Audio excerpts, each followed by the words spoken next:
It can be real scary when a customer ghosts you, but I'll tell you how you can navigate the spooky situation and continue on your day. I'm Brian, Instacart Bulldog, back with more tips for bigger tips and better ratings. Let's hit it. So this may have happened to you in the past. This may happen to you very recently too. And it's happened to me a few times in the last month. But I can tell you that it is really, really frustrating when a customer either isn't available for those hand to customer orders or when you're sent to a bogus address. And what's even more scary is in the last few months, Instacart has been doing a 24-hour soft ban on people who, through no fault of their own, have had to cancel an order on delivery. So if it hasn't happened to you, it certainly will, no matter what platform you're delivering on. I can tell you my very first shipped order earlier this year, the very first order, the customer sent me to a bogus address. They didn't respond to text messages. They didn't respond to phone calls. I reached out to ship support. They wouldn't answer their phone calls either. So I ended up having to cancel the order and go back to the store. Luckily, I did get paid something for that trip and for the return to the store and return those items. This happened also with me on Uber Eats earlier this summer, where a customer sent me to what was really an empty lot. There was nothing at that address that I was sent to.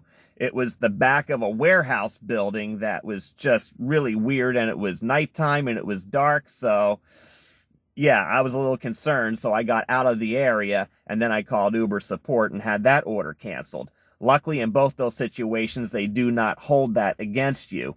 This also happened to me on Grubhub, where I had to deliver to a hospital, and the customer ended up being a patient at the hospital. Well, due to COVID restrictions, the hospital's not going to let you walk up to the customer's room or the patient's room. So you have to either leave it at the front desk or hopefully somebody will come along and take it up to them. Well, hospital staff are very short-handed right now, so they're not going to be running food deliveries to the patient room. So there again, I had to cancel the order. Luckily, after talking to Grubhub support, it was just, okay, we're going to cancel this and not hold this against you. But with Instacart, it's a very different story. I've seen too many stories of people getting that 24-hour soft ban for not being able to complete the delivery. Here's basically how it works if it hasn't happened to you yet.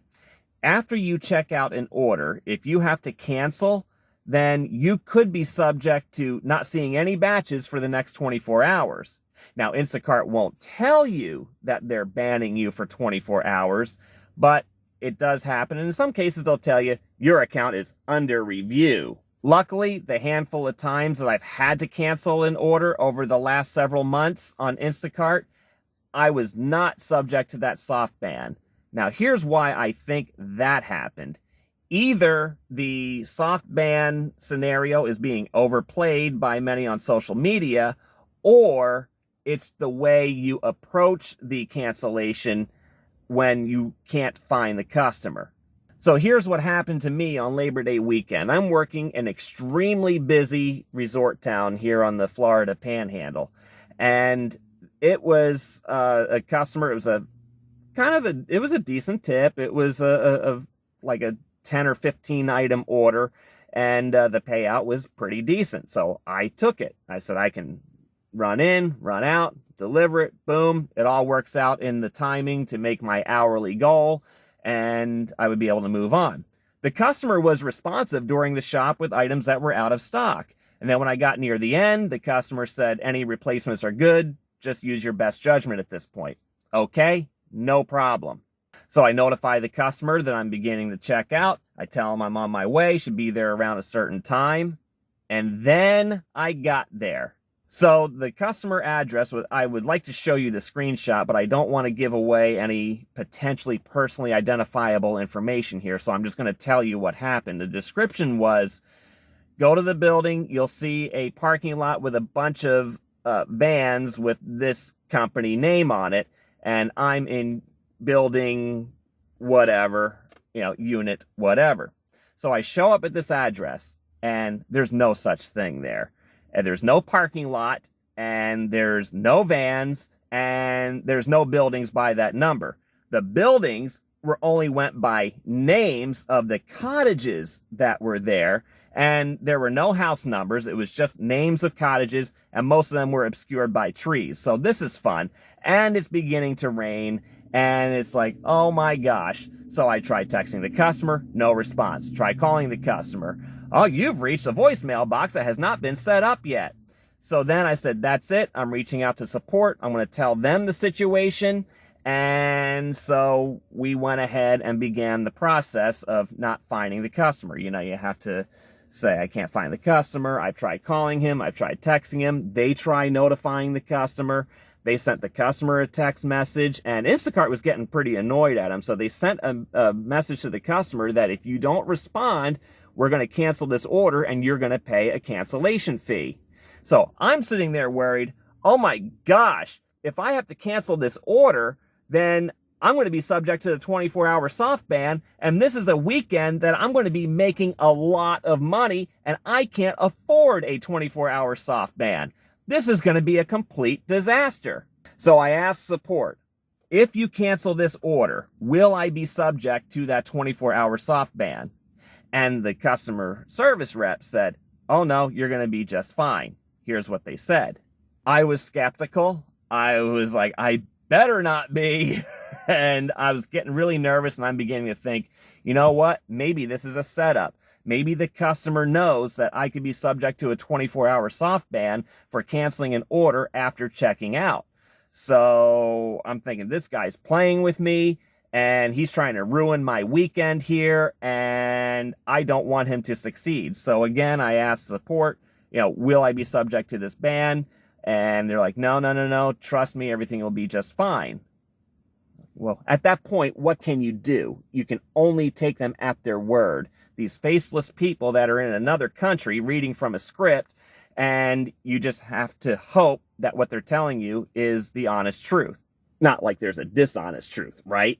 So I waited an extra 10 minutes, just like the rep said, and I continued to call. I kept calling. I kept messaging the customer. And I did this because Instacart can see all of your attempts to make phone calls. They can also read your messages. So I wanted that so that if my account ever did come under review, or if the customer tries to claim a non-delivery, then they can see that, and hopefully that would protect me. So finally, after waiting more than 10 minutes, I'm like, that's it. I've got to cancel this. I've got to move on one way or another here. So here we go. So I messaged the rep. Okay, I can't reach the customer. They said, no problem. We'll cancel the order. And that's when I just prayed. It was like, please, no 24-hour soft ban. So they canceled the order, and immediately I got to see more offers. Thank goodness. Now, that is how it's worked for me every time I've had to do it. Now, thankfully, this doesn't happen often. I can count on one hand how many times it's happened throughout a year. In fact, less than this. So I'm fortunate that I'm not one of those people that have to or often cancel orders after you've checked out. Because at that point, Instacart's got you by the... So you've got to make sure you do everything right. And in this case, and in the other cases, it all worked out. I was able to continue on my day. I made a lot of money. I went back the next morning, made a whole lot more money. So I was really, really happy. So before you reach out to Instacart support when you can't complete a delivery, make sure that you have made a number of attempts at trying to reach the customer, because they can see that whether you've tried to call them and when you've tried messaging them. And then this way they know you're telling the truth, and that hopefully if they have this power to not subject you to the soft ban, then that's not going to happen to you. Which is also why you should always have a backup plan. You should be signed up on multiple platforms so that if this does happen to you, a 24-hour soft ban, at least you can try to make some money on another platform. What I did in this case, as I try to do in all the other cases, I go back to the store and make a return. And then I get back to Instacart support when my day is done. I don't do it when I'm trying to actively shop. I do it when I get home, and then I just say, okay, yeah, support, here's a copy of the receipt for the return. And they'll give you a bump. And in my case, I got a $10 bump. So I really only lost about maybe $5 at the end of the day from that order. Now, I did lose a lot of time, but I didn't lose that much money, and I kept myself from getting the 24-hour soft ban. So my point is, it can be scary and it can be frustrating, and I know there's a lot of things that are online that can fuel this fear, but my experience has been, if you do it just the way that I have told you, you can probably avoid that 24-hour soft ban. Now, of course, that's probably, again, because I don't do a lot of cancellations after I've checked out, and neither should you. So that's one way you can protect yourself. So I would like to hear what your experiences have been in that situation. How long are you willing to wait? In this case, I was willing to wait a very long time just so I didn't get that 24-hour soft ban. But the general rule of thumb is you should wait about 10 to 15 minutes before reaching out to support. With, again, during that time, you are repeatedly trying to reach the customer by phone and by the messaging through the app. And again, this is why you should always do your communication with the customer through the Instacart app. I know a lot of times the customer will readily hand out their personal phone number and ask you to text them, and some people do text them with their own personal phones. You should never do that. There are extremely limited circumstances when you would need to do that.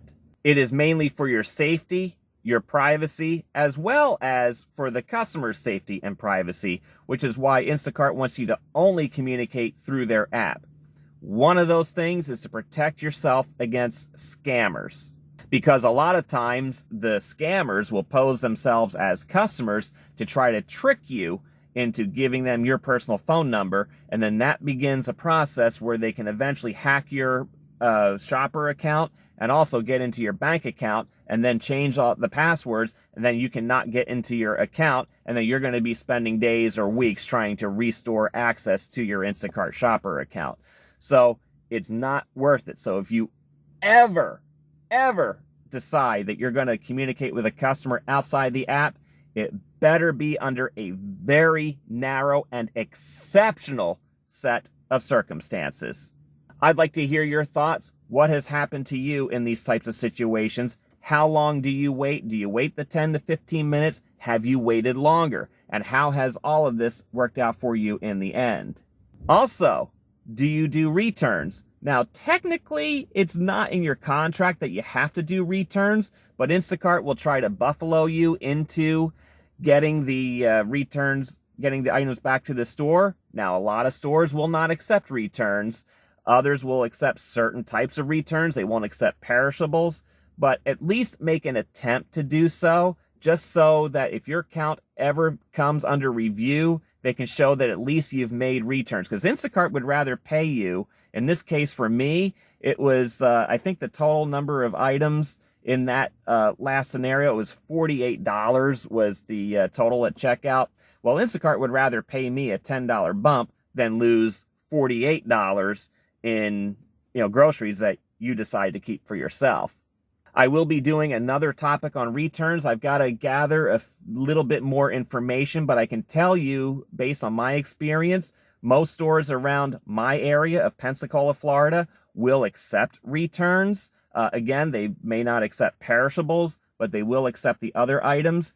There are circumstances that they will accept the perishables, but of course, they're not going to go back on the shelf. And what you need to know in order to do those returns in the event you end up with an order cancellation post checkout. I'm Brian, Instacart Bulldog. Thank you again for watching, and thank you again for subscribing. To the new subscribers, welcome. To those of you who are repeat visitors, thanks again so much. Thank you for all your comments that you've given me on the last video and the previous ones. I really do enjoy reading them and responding to them. Please like this video and subscribe so you don't miss more of my tips for bigger tips and better ratings. I'm Brian, Instacart Bulldog. Until next time, go get 'em!